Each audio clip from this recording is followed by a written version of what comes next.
Көзіміздің ең артқы жағында торқабық орналасқан. Бұл көру үшін өте маңызды керемет тіндер қабаты. Торқабықты өміріңіздің фильмі көрсетілетін экран ретінде елестетуге болады. Ол көзіңізге түсетін жарықты қабылдап, оны электр сигналдарына айналдырады. Содан кейін миыңыз оларды кескіндер ретінде түсіндіреді. Бұл керемет процесс біркелкі өту үшін торқабық өте сау болуы керек. Оның жасушалары бүкіл денедегі ең белсенді жасушалардың бірі. Олар үнемі жұмыс істеп, жаңарып отырады. Сондықтан, торқабықтың арнайы қоректік заттармен тұрақты қамтамасыз ету пайдалы ғана емес. Ол әсіресе жасымыз ұлғайған сайын, анық және жарқын көру қабілетін сақтау үшін өте маңызды. Торқабықтың денсаулығы біздің не жейтінімізге тікелей байланысты. Кейбір дәрумендер мен минералдар нәзік жасушаларды зақымданудан қорғайтын күшті қорғаушылар ретінде әрекет етеді. Торқабық жасушаларына ең үлкен қауіптердің бірі тотығу стресі деп аталатын нәрсе. Бұл біздің денеміздің оттегіні пайдалануының табиғи жанама өнімі. Уақыт өте келе, бұл стресс жиналып, көздің сезімтал тіндеріне зиян тигізуі мүмкін. Антиоксиданттық қасиеттері бар қоректік заттар зиянды элементтерді айтарлықтай зақым келтірмес, бұрын бейтараптандыратын күзетшілер тобы сияқты. Бұл қорғаныс әсіресе макула үшін маңызды. Бұл торқабықтың ең анық, ең егжей-тегжейлі көру қабілетіне жауап беретін орталық бөлігі. Көз денсаулығы үшін ең маңызды қоректік заттардың қатарына біздің денеміз өзі өндіре алмайтын арнайы қосылыстар жатады. Біз оларды тамақтан алуымыз керек. Олар зиянды көк жарықты сүзуге көмектесетін күшті антиоксиданттарды қамтиды. Бұл біздің торқабығымыз үшін ішкі күн көзілдірігі сияқты. Мырыш, маңызды минерал, сонымен қатар маңызды рөл атқарады. Ол көмекші молекула ретінде әрекет етеді.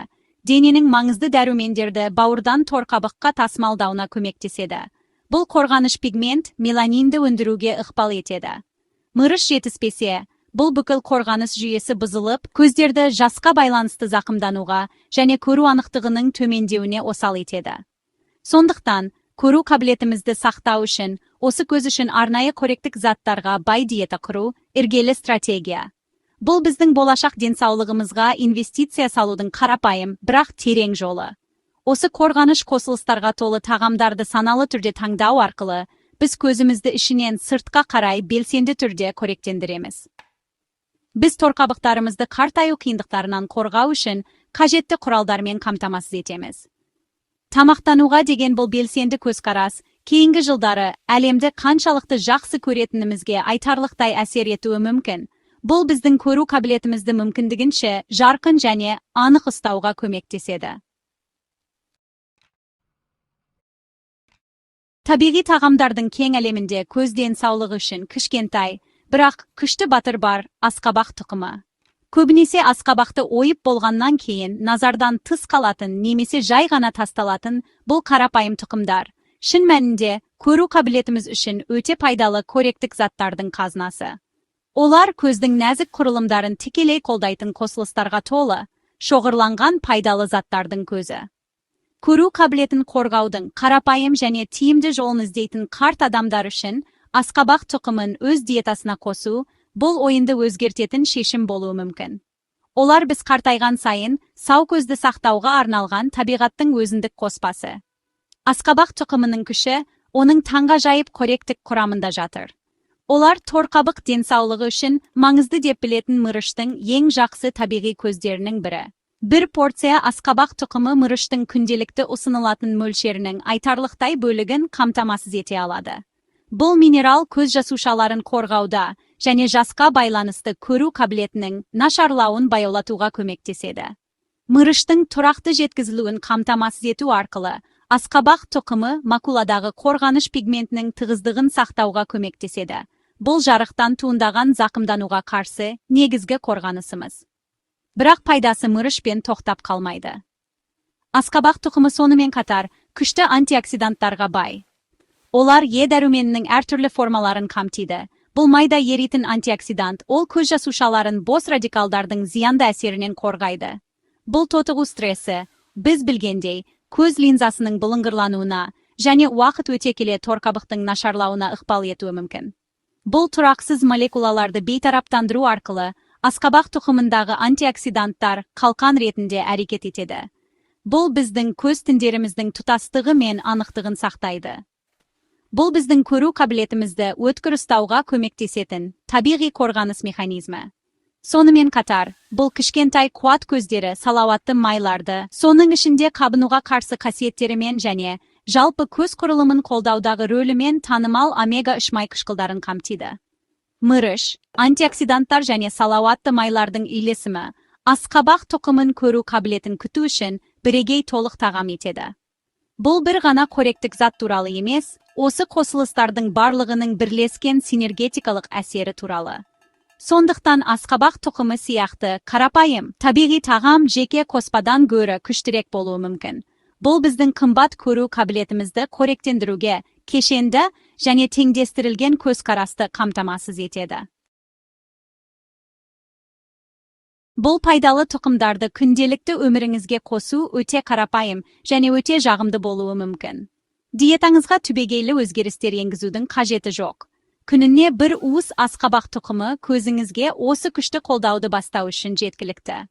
68 жастағы Джон есімді адамды қарастырайық.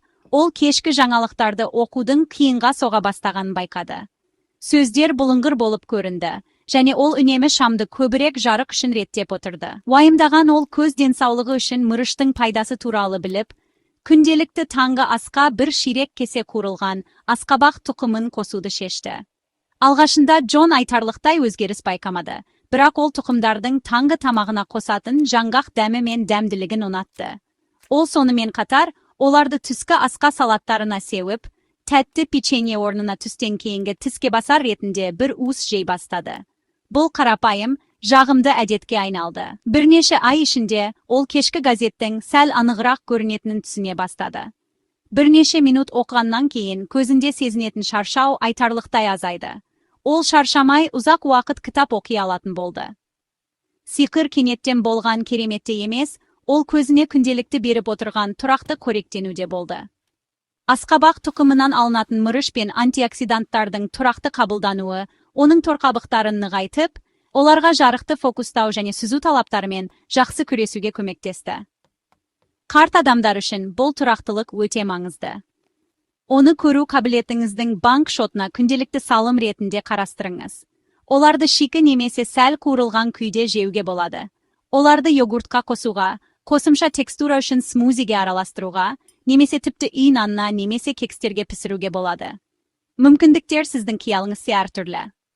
Бір уыс асқабақ тұқымын жеудің бұл қарапайым әрекеті өзіңізге қамқорлық жасаудың күшті белгісі. Бұл кез келген жастағы адамның көру қабілетін сақтауға көмектесу үшін жасай алатын белсенді қадам. Әсіресе 65 жастан кейін көзіміз көбірек қолдауды қажет еткенде, бұл кішкентай күнделікті әдет өмір сапасын жоғары ұстауда үлкен айырмашылық жасай алады.